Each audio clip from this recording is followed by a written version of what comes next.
Hi, everyone. Good afternoon. Hello, everybody. Thanks for joining us today. Hopefully, everybody's having a good day so far.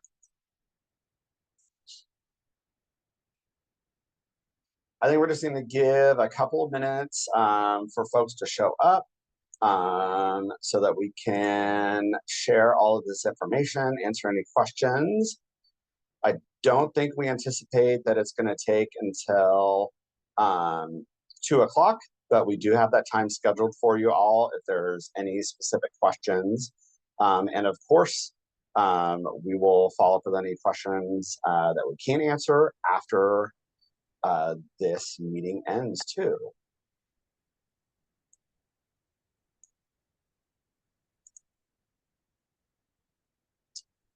It looks like we have a good group so far, right, Sam? Yeah, we had 18 registered. We have about 12. So I Okay. think I'll still monitor, but you can jump in whenever. Well, I'd say let's get things started since we have a majority, and then folks that show up, we can provide information. Just to give you a heads up, this meeting is recorded. We're going to be posting it on the website so that folks that couldn't attend today will still be able to access this information. A majority of what we are going to cover today is on the website. There'll just be some nuances and, of course, some questions that you all might have that we'll dive a little bit deeper into. To kick things off, I just want to introduce myself. My name is Matt Pennon. My pronouns are he, they, and I am the new DI manager for the city of San Luis Obispo. Super excited to start working with you all in this new capacity. And I'm going to just throw it over to Sam to introduce herself, and then we'll get things started. Thanks, Matt. Hi, everyone. Samantha Bates Bottom. I'm the DEI admin specialist here in the Office of DEI. And yeah, we're both fairly new, but definitely jumping in and ready to talk about this grant. Right. All right. Well, with that, if you're in the right spot, we are here today to talk about the DI High Impact Grant. If that's not why you're here, feel free to leave. If not, we're super excited to have you here. I know in the past, our office has worked with quite a few of you. We're really excited to continue developing these relationships. Just know we are here to support you through this process, answer any questions that we have. And at the very end, we'll have a little bit of time for some question and answers. We'll also have our contact information. So fear not, we are available. And with that, let's go to the next slide, please, Sam. All right, so what is the purpose of the DI High Impact Grant? There's a couple different purposes that we want to highlight today. We really want to support our local nonprofit organizations. We do want to acknowledge that right now, grant funding at this time, there's a lot of uncertainty happening.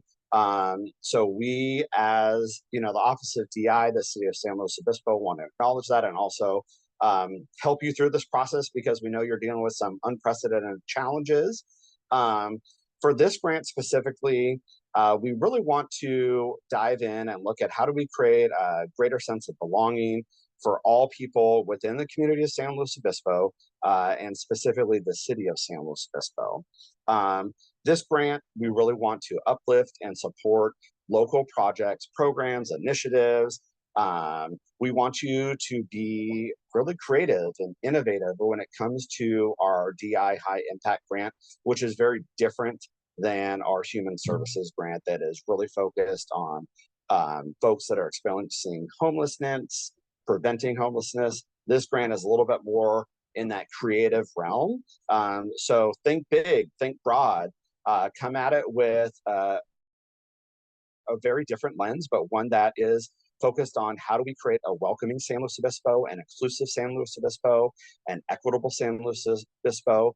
And if we do all of those things, hopefully a safe San Luis Obispo for folks that live here, that visit here, and that work here. We want to focus on initiatives that show an understanding of the root causes of systemic problems within the city.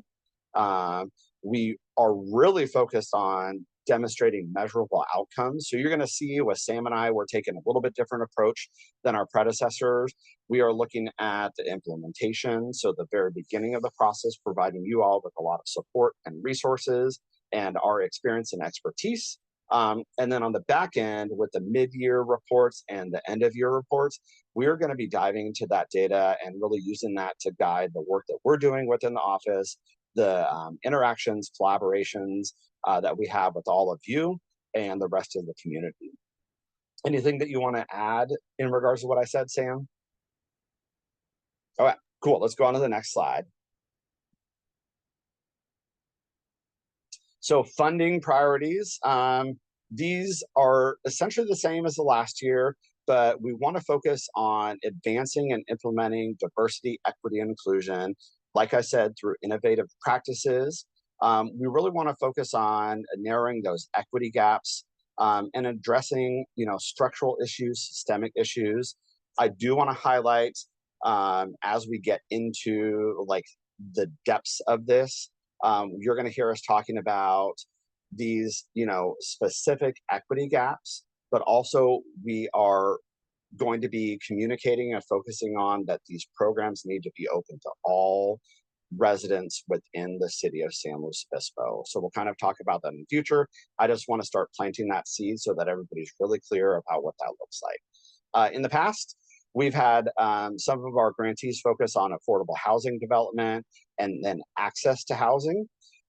We've had folks focus on access to culturally and linguistically appropriate behavioral health services. That one is near and dear to my heart. Looking at the impacts and improvements when it comes to folks that are experiencing poverty or unemployment. And then really looking at diversity within our government institutions, as well as our governing institutions, whether that be a nonprofit or advisory body. Anything that you'd like to add, Sam? I think just that obviously this list isn't exhaustive of any sort of systemic or structural issue. So like Matt said, think creatively, think big. There's obviously, unfortunately, lots of different issues that folks could focus on. So just that's definitely not an exhaustive list. And even the list on the website isn't fully exhaustive. Yep. And so like with your application, like think outside of the box, be creative, know that when we're presenting these ideas to the Human Relations Commission, that we are there not to provide them with advice on things. We're there to provide them with guidance, but they are extremely excited to hear your most creative ideas. I think with the representation that we have here, you all have very specific areas that you work within. You're experts in those fields, and we want to harness that expertise when it comes to these grant opportunities. All right, we can go on to the next slide.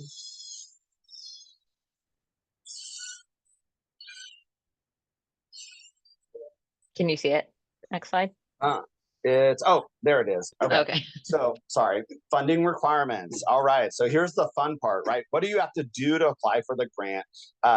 We don't want to make it complicated or complex, but what we want to do is just make this a straightforward process for everybody. When you submit a completed application, there should be one page of a diversity, equity, inclusion statement. What we want to see from this is your understanding and application of diversity, equity, inclusion framework, initiative strategies.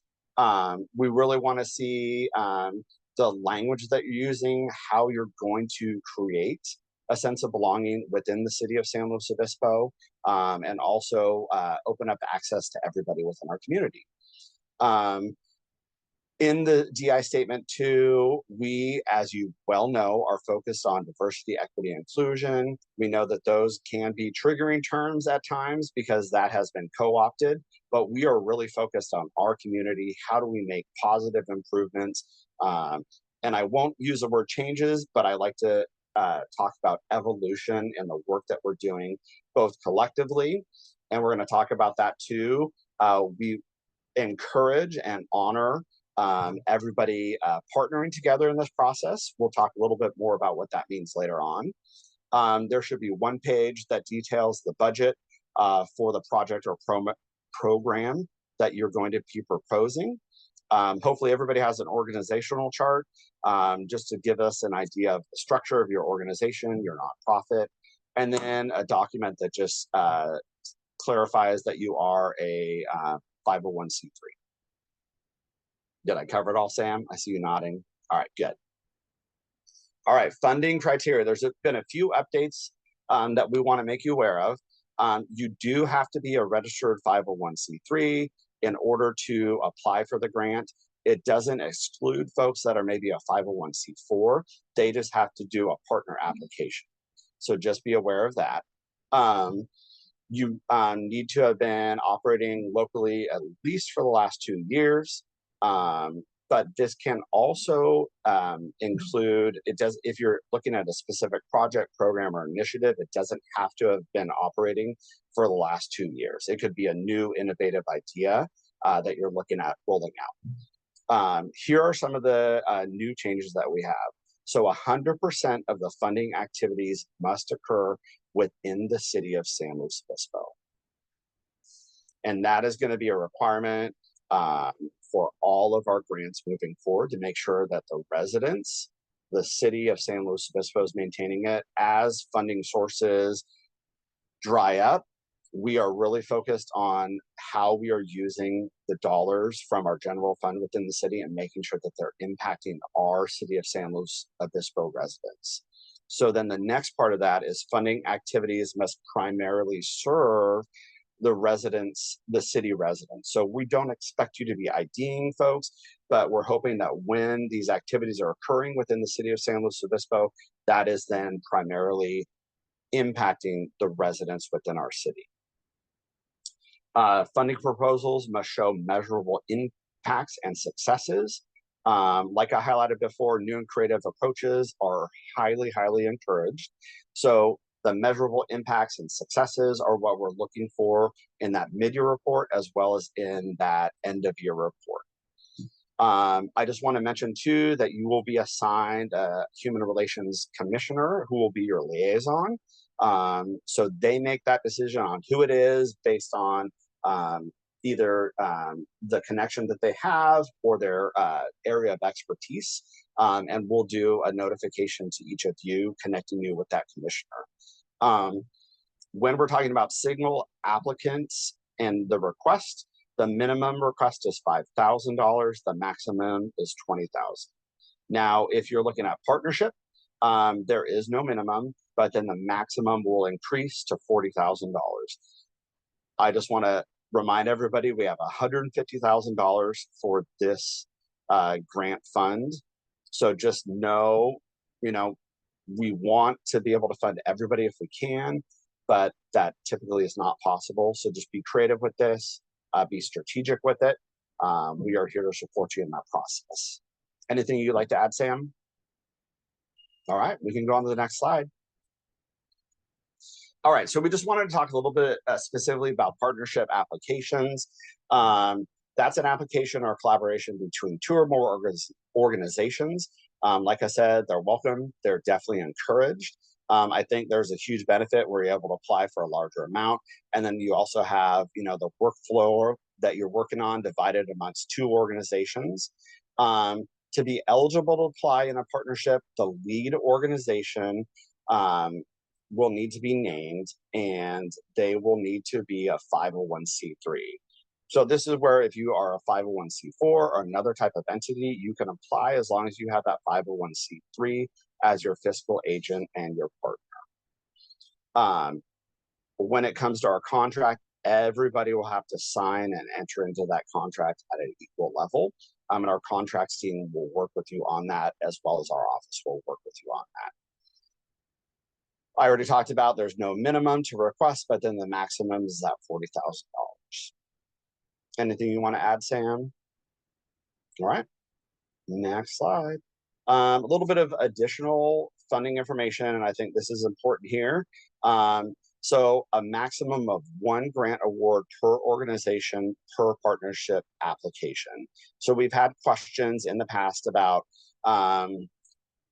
if you have a single 501c3 applying for a grant, can they also apply for a partnership application and be like the fiscal source for another organization? that doesn't work.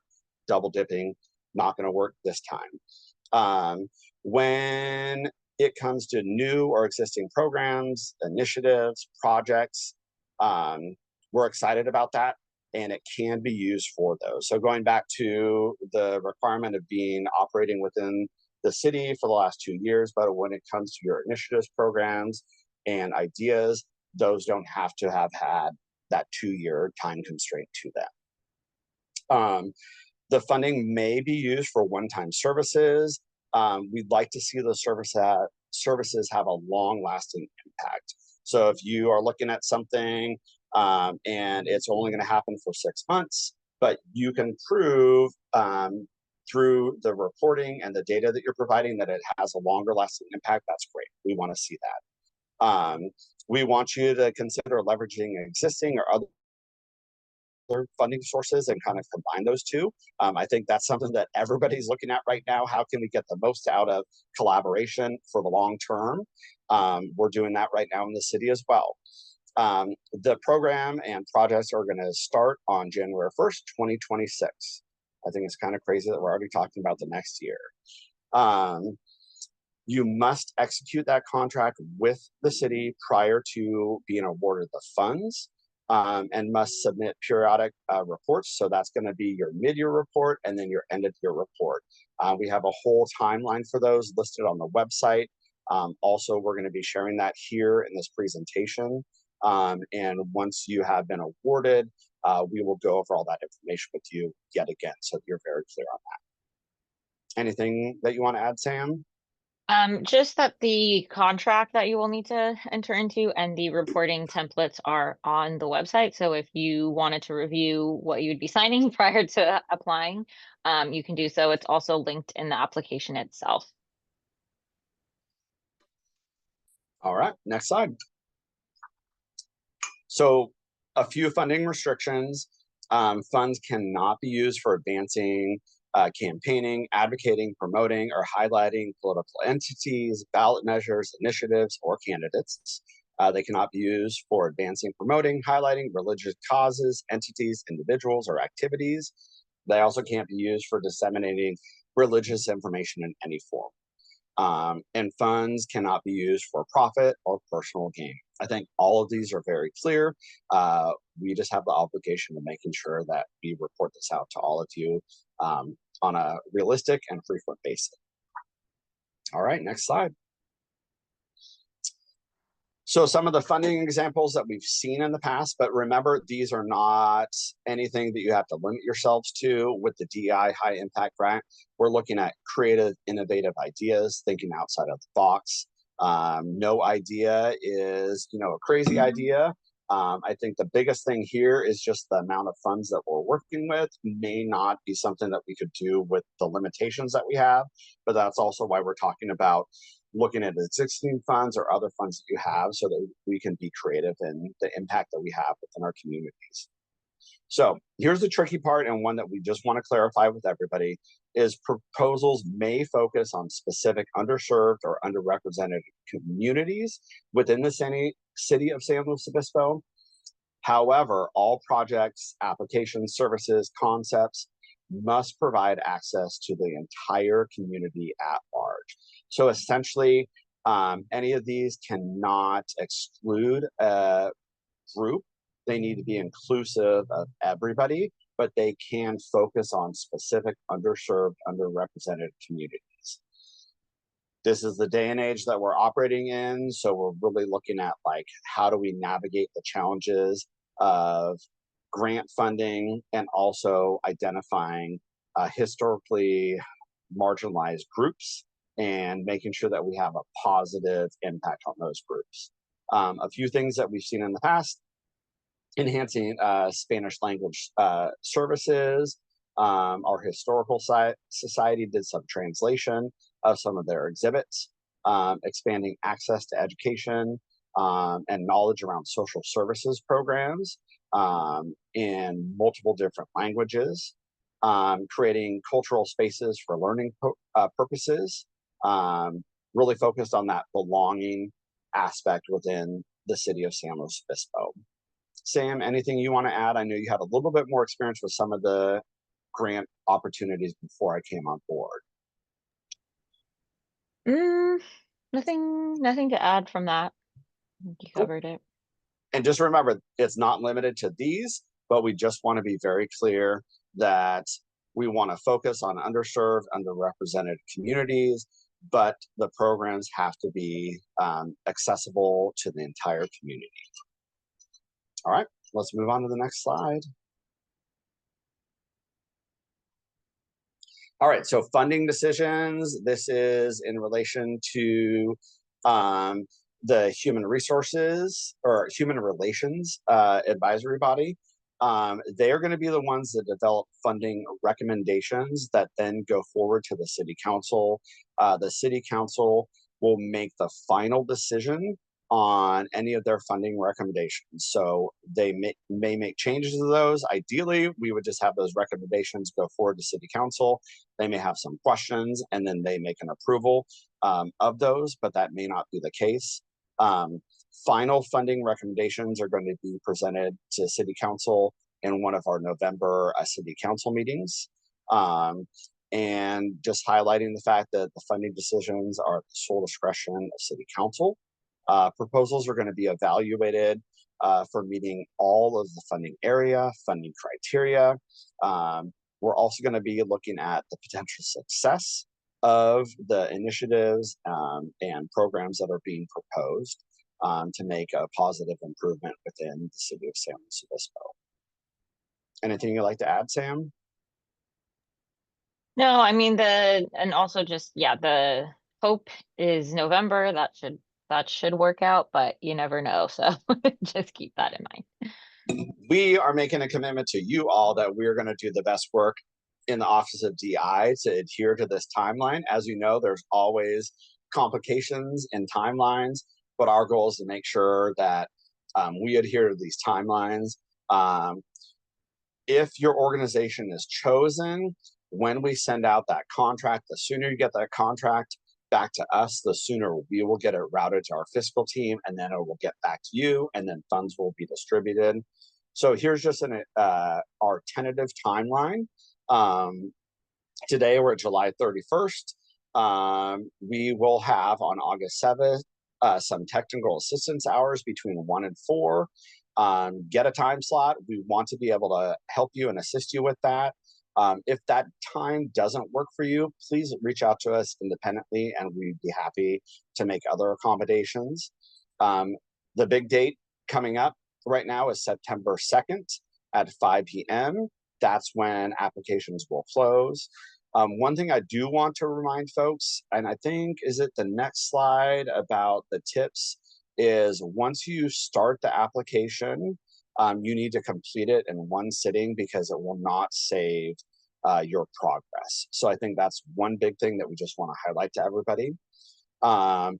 Other dates that you do want to be aware of is our public hearing with HRC is going to be on October 1st, right around 5 p.m.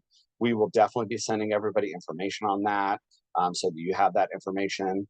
As we discussed, November 2025 is when City Council will make their final funding decisions, fingers crossed. Then our plan is November, December to get those contracts routed out to all the recipients. And then in January, we want to have those funds distributed. The mid-year reports, that first round is going to be in July. And then the final end of year reports are going to be in January of 2027. All right, Sam, let's go to the next slide. And then I think after that, we'll have time for some questions.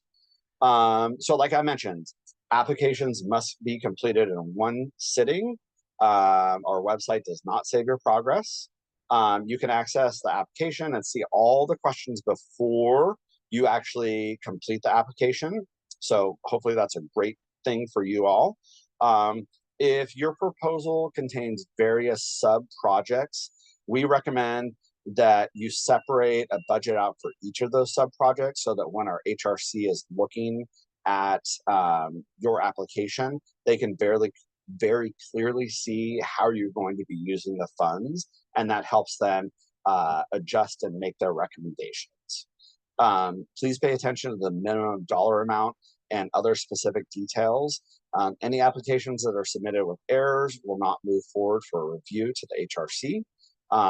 That's part of the reason that we're having some of those technical assistance hours, and we're also available to everybody here to answer any questions, help you through the process. We just want to make sure that we can adhere to our timeline, get these funds out of the community quickly and effectively to start making that impact. Like I said multiple times, we really want to see partnerships and collaborations. We want to see innovative, creative ideas and proposals that we can take forward to the HRC. All applications must be submit metrics and have measurable outcomes so that we can start collecting data on this. And that's going to help us really inform how we move forward in the Office of DI, as well as with the City of San Luis Obispo. I think the last thing I want to say is our website has all the information you're going to need. If there's something that you're unsure of, that you have a question about, we're going to spend a little bit of time with you all here today to go over any questions, but know that you can reach out to us at any time. We're going to provide you with our contact information, and we are just a phone call, an email away, or if you happen to be in downtown San Luis Obispo, you're always welcome to stop by City Hall and come in and say hi to us and ask us any questions. Sam, anything I forgot? Nothing that you forgot, but I would just know about the application. And maybe this is what you all plan to do anyways, but I think it would be the smartest to copy the questions and start a Word doc with your application and then just copy and paste it over and save that. Because, you know, there's always technical difficulties if you submit it and something on the back end happens. It would be really smart to have your answers already saved in a separate area. And you should also get an email confirming that the application was submitted, but if you want to double check or whatnot, and you're free to email us to make sure we got the application as well. All right, thanks, Sam. Our final slide is just a little bit about Q&A. Feel free to unmute if you have any questions. Also, if you have a question and you're not comfortable asking it to this group, you're always welcome to email us. Right there, you see my email. That's a direct link to me. If I'm not available, Sam will have access.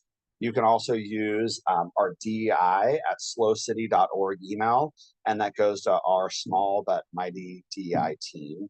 And typically, we try and get back to everybody within about 48 business hours. So with that, you're welcome to hang out, ask questions. You're welcome to get on with your day, but we're here to answer any questions you might have.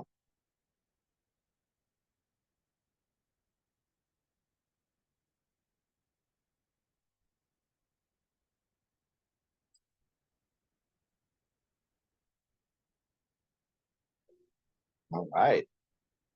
I like it. If we did our job, there shouldn't be too many questions. Hey, Chelsea, I see you there. How's it going? Good. You want to see my shirt today? There you go. It looks like you got to work from home. Oh, hold on. Oh no. Dang Oh it. yeah, you got a little filter on. Oh wait, I got it. Dang it. Okay, it says, I want for immigrants what you want for immigrants. Just leave that in the space today. Leave that where it may be. Yeah. Right? We are all humans. All right, Sam. Well, with that, I think we can stop the recording. If there's any questions or anything, folks, feel free to reach out to us. We are here